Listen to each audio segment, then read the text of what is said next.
I've just been in health and welfare. All right, you're on now. And then trying to amend the bill. Good morning. Oh, this is our first time going live. We've had people in conference committees, so we are going live. It's your Senate Economic Development, Housing, and General Affairs. It is Wednesday, May 31st. Tom, would you be kind enough to hit the blue button? Honestly, I didn't understand. Oh, there are two Toms. One Tom was very close. Thank you. So today we have on schedule a decision whether to concur or not concur with the House proposals of amendment on one of our two labor bills, S-125. And we had a presentation yesterday from the courts, from the judiciary, and from the Vermont State Employees Association. And we had some discussion, and today I would entertain discussion on what is your pleasure, committee. And we have Sophie, our pledge counsel, here to help answer questions if we have any. Well, I'm still struggling over the discussion that we had yesterday regarding the judiciary. And we know we've got the judiciary as far as managers and judiciary as far as supervisors. I think the subject's there, the separation between the two. We've had testimony from the judiciary that says, that I guess 14 managers and 4 supervisors. Yeah, I think there are 24 managers is what I think there are. Maybe it was 20, maybe and it was. 4 supervisors. And 4 supervisors, maybe it was 24.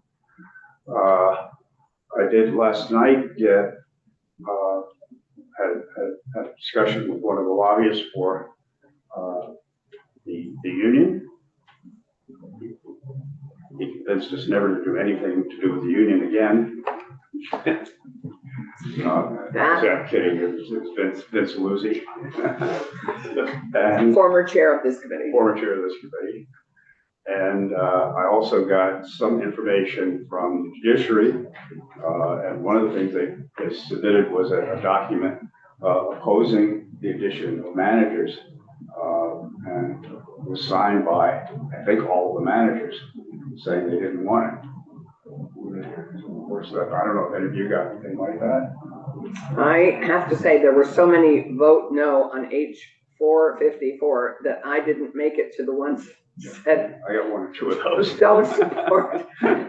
I was a lot of them. So, but this just gives people the opportunity to form. It doesn't direct them to, it doesn't make them do it. It just gives them the opportunity to have the conversation. The question that you ask is, yes, it gives the opportunity, but is the unionization of that group by people who perform managerial duties appropriate? Doesn't the Labor Relations Board figure that out? Yeah, theoretically, the Labor Relations Board can figure it out, but one of the things is theoretically we're here to make decisions regarding legislation, and this is legislation. So I think it's our job to weigh in, and whichever way we want to weigh in is this appropriate. And we, obviously are being lobbied by both sides in terms of their positions and what it means.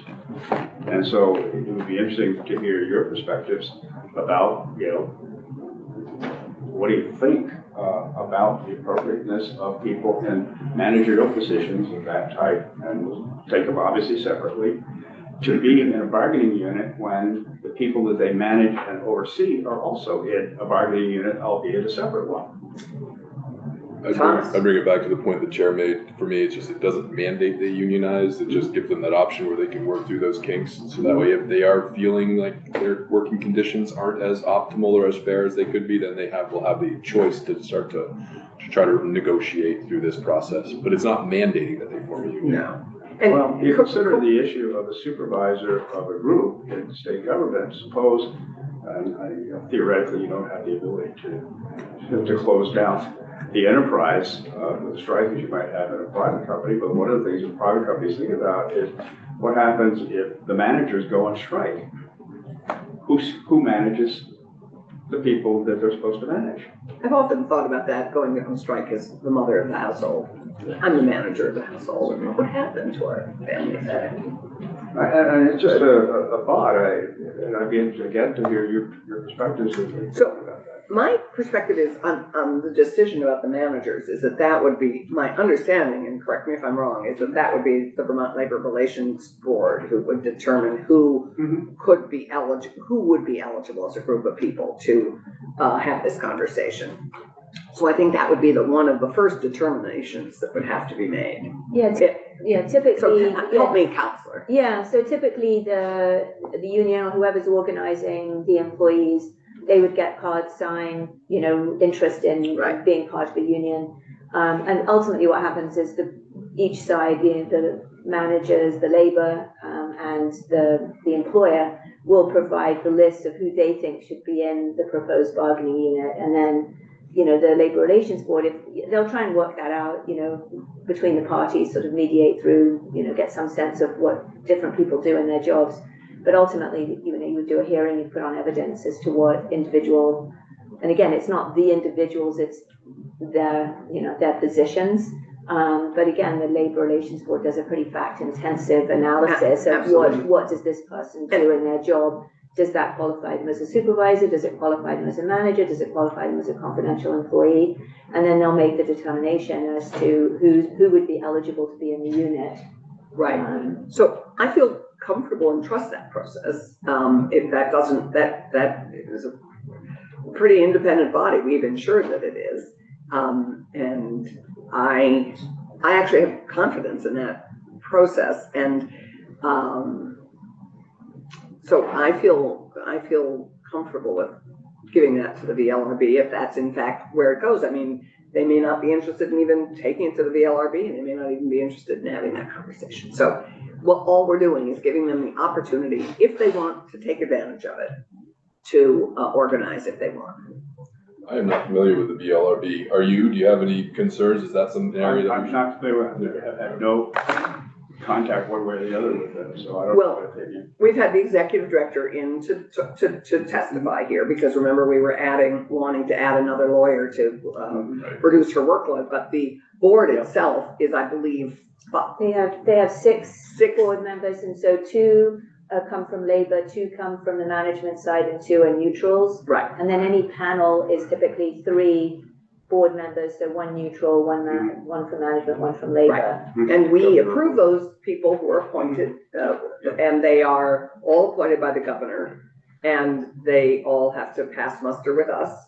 They go through the confirmation process. And in fact, the one snag ever I have hit in a confirmation was one maybe 9 years ago, 7 or 8 years ago, when we hit somebody who was supposed to be a neutral, and it was the first time I ever got lots of emails about a person not being appointed and shouldn't have been in that.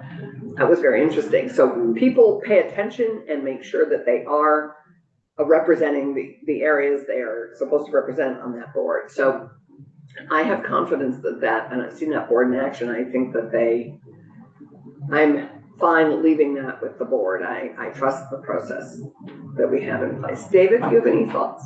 Yeah, so I fundamentally support the concept of allowing them to decide if they want to unionize, and then allow the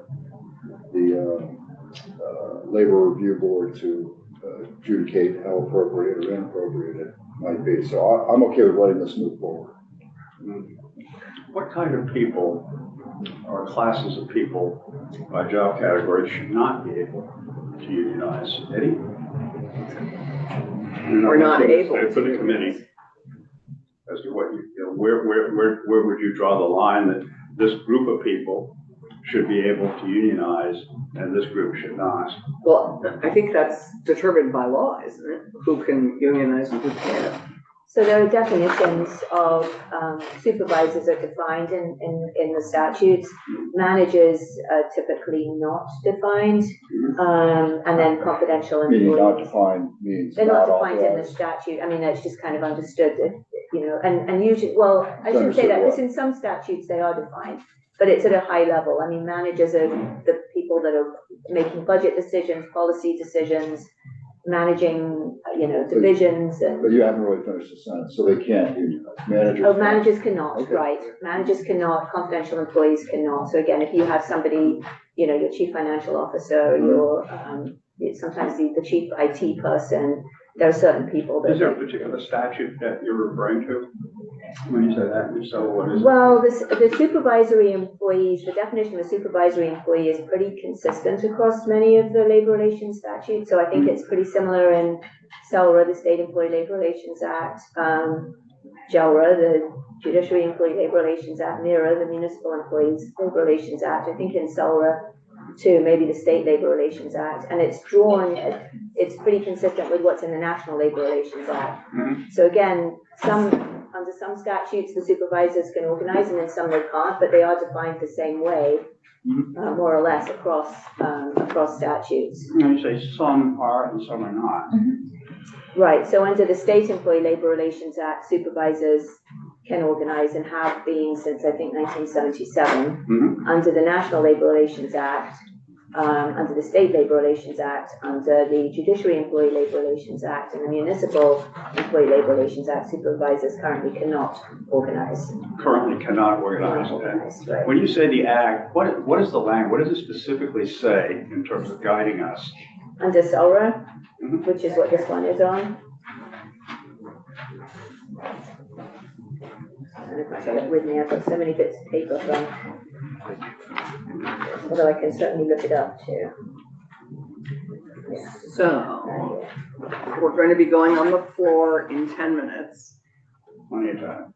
I just want to say I would be looking for a motion in a moment after Sophia answers Randy's question. Well, I just think it's important to know that it's a statute governing what we're doing, that we know what it is. So do you want me to be looking at the Judiciary Employee Labor Relations? Yeah, I was looking at SELRA, but let me switch back to Judiciary.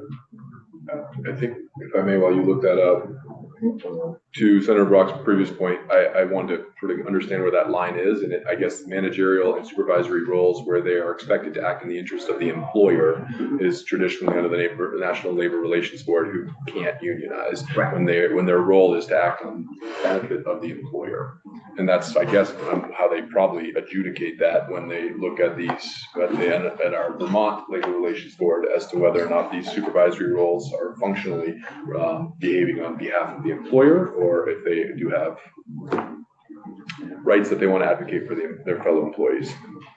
But it's squishy. Yeah, I don't have a good answer. That's where they came up. That's right. That's interested in the definition and particularly how consistently we apply the definition across jobs in Vermont, particularly as to whether or not we do or do not authorize employees in those positions to unionize. And I gather from what we said that we typically have not allowed it in statute. That's right. And the VLRB, to be frank, will make the ruling on this if there is that request. So, but I still want to understand what the statute says. Right. So this is the Judiciary Employee Labor Relations Act, and it defines the managerial employee as an individual as determined by the board, because again, the board does make those determinations, who functions as the head of a department, institution, district operation, or a major program or division or section. And then a supervisory employee, and again, this is pretty much the same definition as, there's a very minor differences, the same definition as under the State Employee Labor Relations Act. And again, under SELRA, supervisory employees can unionize. Under JELRA, they cannot. But the definition is essentially the same. Okay, now, the terms that you use, the acronyms, what do they stand for? SELRA is the State Employees Labor Relations Act, so that's the one that covers the employees in the executive. And then JELRA is the Judiciary Employee Labor Relations Act. So neither currently are they allowed to unionize?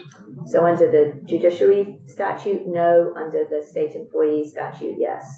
Okay. And so there are groups within the state employees who are supervisors who are unionized. Yes, and have been, I believe, since 1977. Okay. So I would entertain a motion to concur with the House on these amendments to S-125. So moved. Right. Keisha, any last thoughts? You haven't had a chance to weigh in? No, I mean, I think we need to do it today so we can go to the floor. Right. That's the objective. Yes. The there's some additional pieces in what the House did that differ from ours besides that. What were they again? So what the House did was you had, there's the judiciary supervisors, and then there was decertification under the State Employee Labor Relations Act. That was changing the showing of interest from 30% to 50% plus one. And what the House did was say, if you're going to do it in the State Employee Labor Relations Act, let's be consistent and do it across all 7 of Vermont's Labor Relations Act. So those additional sections cover the other 6 labor relations acts and changes the decertification threshold for triggering a secret election. And the decertification currently that this is changing is what? From 30%. So currently you get 30%. I know we discussed the 30% and the effect of and then you go to continuing roiling of those pieces.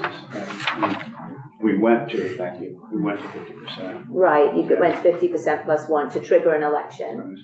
And then the other changes that the House made was then to extend that decertification provision across the other 6 labor relations statutes. And the one issue that I had raised, I think, before we voted the last time was a concern that 50% might be excessive, and that I understand the 30% roiling, but the notion of making decisions by secret ballot as opposed to, in fact, the same concerns I had about card check would apply to decertification, and I proposed a lower standard, something in the 40% range, 45% rather than full 50%, and then having an election to certify that change. I'm not sure how the rest of the committee feels about that.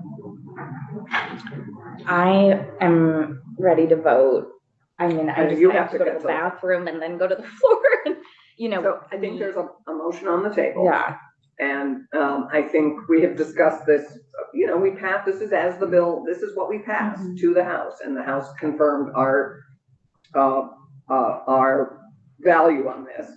And I would have been happy to have landed a couple months ago when we were discussing that, but we landed at 51 plus 1%, went to the House confirmed and supported that and come back to us. And so I am ready. I think we're ready to call the question. Do we have anything to hear from? Yeah, members? we chatted about that. I mean, I mean, if you guys, if folks are all satisfied, we got everything to hear, but the opportunity to speak on it, if any, would be I'm ready to vote. I'm ready to vote. okay. Ready to vote? Okay. Then I would suggest that the clerk call the roll. Thank you, Madam. Senator Brock, yes. Senator Chittenden, Yes. Senator Rom Hinsdale. yes. Senator Weeks, yes. Senator Clarkson, Yes, 500. thank you. And Keisha was our reporter of Thank you for this bill. beautiful spreadsheet, because I forgot I even have to report this Right. today. So That you'll is represent our lovely. action on the floor. Yes. Thank you. Yeah. Randy, thank This you. is a short. David, thank you. And I think we will be For back backup, but here I'll just really keep it short. tomorrow morning at 9 for some updates. And I want to have us chat about next year and talk about what our priorities may be. Sorry, after the floor? No, Oh, tomorrow morning at 9. Okay. And for we have a couple things. We not only have updates on all our bills. I understand S-127 will be on the floor tomorrow. Maybe if there's a chip amendment that people can live with. And our own bill, H-479, may be on the floor tomorrow. I'm unclear where it's going after it passed out of SNRE because of all the budget, which is already moved. So, Right, I mean, definitely finance it would have to go to. yeah. So if it can come out of finance today. So we'll just, I'd just I like may an